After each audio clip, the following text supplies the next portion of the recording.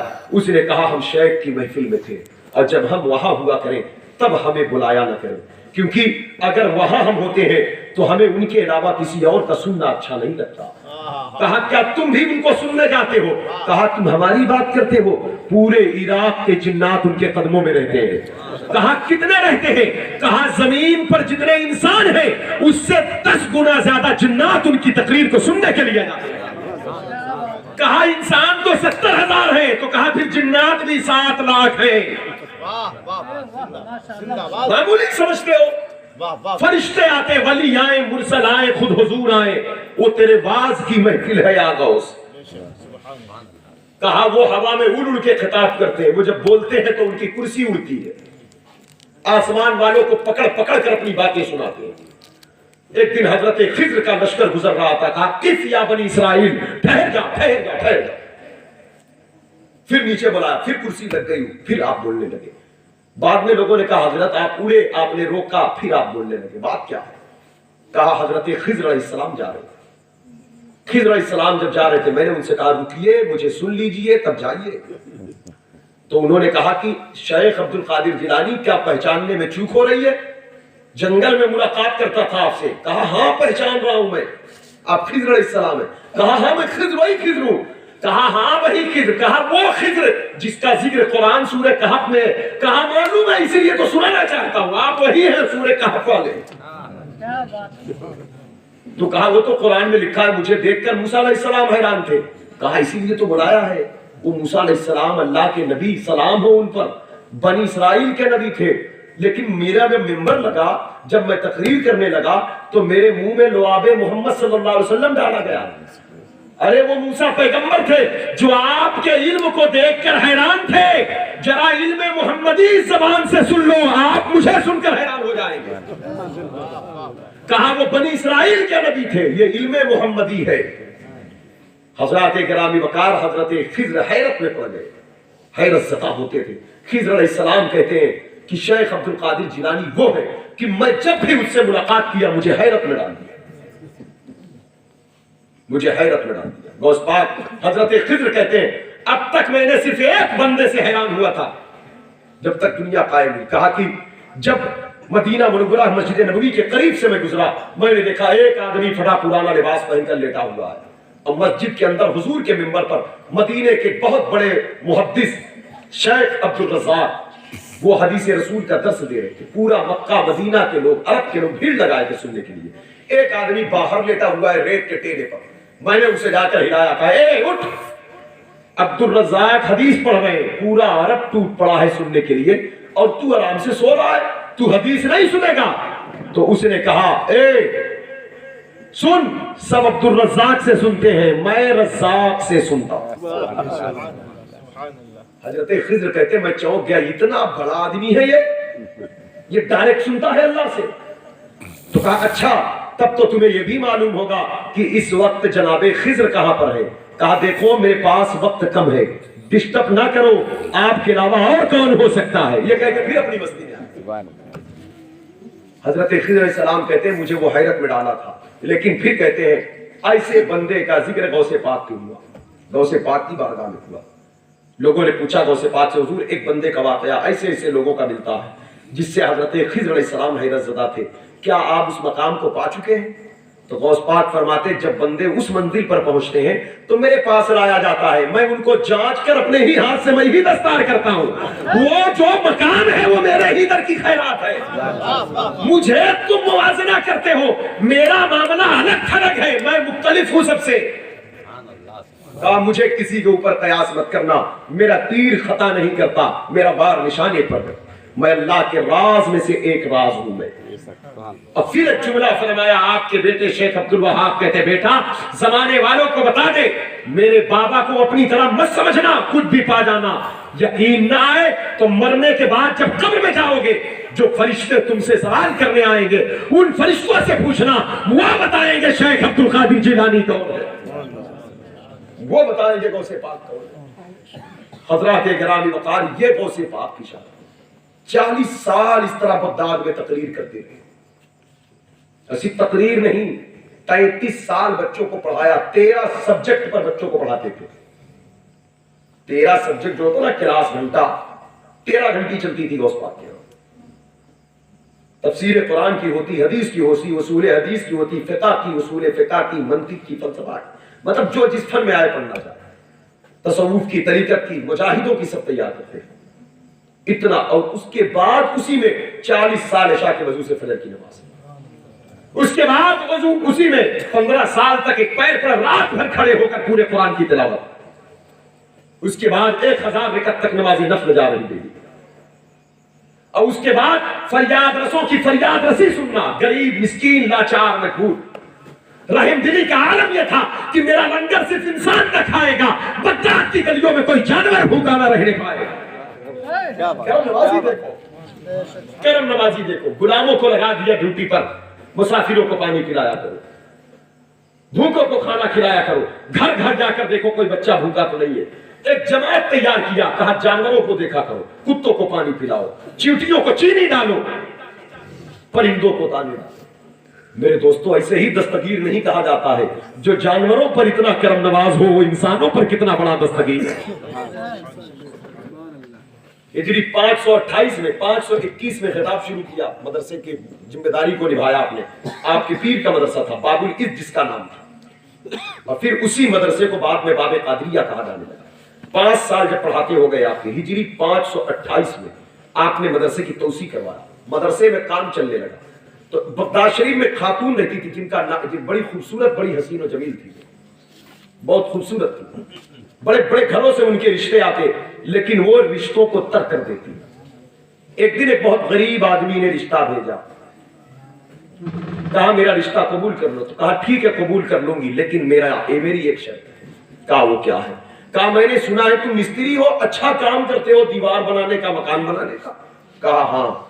تو کہا میرے پیر کے مدرسے میں کام چل رہا ہے, کام کرو گے وہاں پہ؟ کہا میرا کام ہے جہاں مجھے نوکری ملے وہاں کروں گا. کہا لیکن کام فری میں کرنا ہے.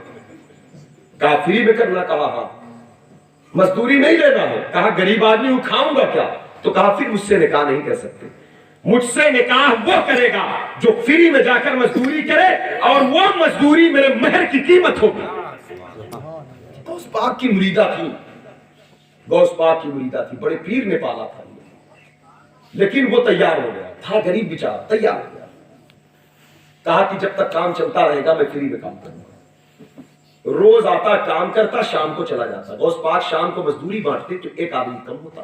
پوچھتے کام تو اتنے لوگ کر رہے تھے, ایک کہاں گیا؟ کہا حضور وہ بغیر مزدوری لیے چلا گیا. 2 دن 3 دن 4 دن 10 دن گزرے. 10واں دن جب آیا تو وہ جانے لگا تو غوث پاک نے ہاتھ پکڑا. سن, کہاں جا رہا ہے؟ پیسے نہیں لے گا اپنے؟ اپنی مزدوری لے کر جا.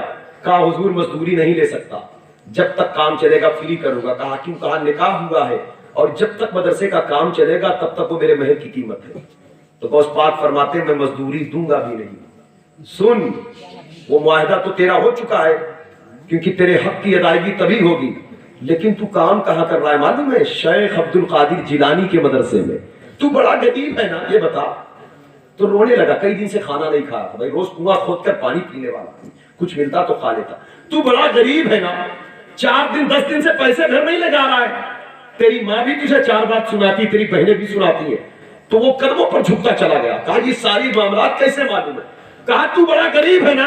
غوث پاک ہاتھ پکڑ کر اپنے حجرے میں لے گئے اور ایک تھیلی اٹھا کر دیا. کہا سن, تو جتنا بڑا غریب ہے اس سے بڑا میں دستگیر ہوں, لے جا, یہ مزدوری نہیں تحفہ ہے, نذرانہ ہے.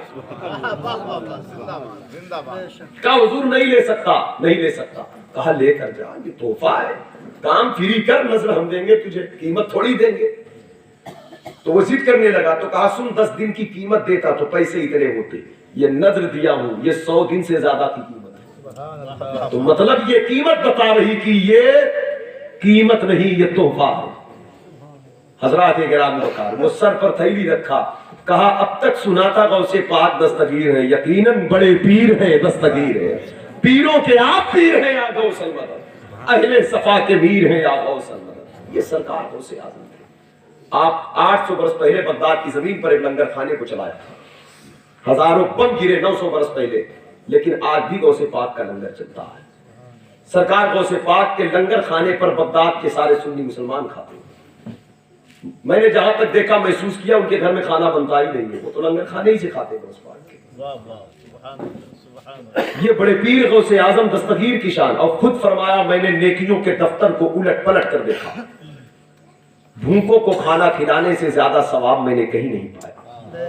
اللہ پاک نے آپ کے اس قول کو اتنا قبول فرمایا, آج پوری دنیا میں جتنے کھانے غوث پاک کے نام پر کھلائے جاتے ہیں کسی اور کے نام پر نہیں کھلائے جاتے. لنگر لنگر لازم منظور کی طرح ہے. اگر کوئی لنگر کہتا ہے تو ہم سمجھ جاتے ہیں اس کے بعد جو نام ہوگا وہ غوث پاک کا ہوگا, کیونکہ لنگر جچتا ہی ہے غوث پاک کے ساتھ. باقی اور بزرگوں کا ان کے صدقے ہوتا ہے, لنگر تو بڑے پیر کا ہی ہوتا ہے. عرس اعلیٰ حضرت کا ہو, کھانا کھائیں تاج الشریعہ کے مہمان خانے میں بیٹھ کر, اب پکڑ کر مرید لے جائے, کہے لنگر غوث پاک کا کھا کے نہ. عرس بریلی میں ہو رہا ہے, لنگر غوث پاک کا ہے. عرس اجمیر میں ہو رہا ہے, لنگر غوث پاک کا ہے. محبوب الہی کا عرس چل رہا ہے, یقین نہ ہے تو جا کر دیکھ لو, کھانا محبوب الہی کے دسترخوان پر کھاؤ گے اور وہ دانا لنگر غوث اعظم کا ہوگا. اس لیے خود کھایا نہ کرے, اللہ دے تو کھلایا کرے بھوکوں کو. ضرورت مندوں کی ضرورت کو پوری کرنا. فرمایا زمین کے اوپر جسے تم مخلوق کی خدمت کرتے دیکھو, سمجھ جانا اس بندے سے اللہ محبت کرتا ہے. مخلوق کی خدمت کرتے دیکھو, سمجھ جانا اس بندے سے اللہ محبت کرتا ہے. پورے بغداد کے نظام کو بدل دیا. ایک ایک نگاہ میں 400 سے لے کر 4,000 تک اللہ کے ولی ہوتے ہیں. میں نے ایک بزرگ کی مزار پر حاضری دیا بغداد شریف میں, جن کا نام ہے قطب الفی. پوچھا گیا ان کا نام قطب الفی کیوں ہے؟ کہا اس لیے کہ یہ 1000 چور کے سردار تھے.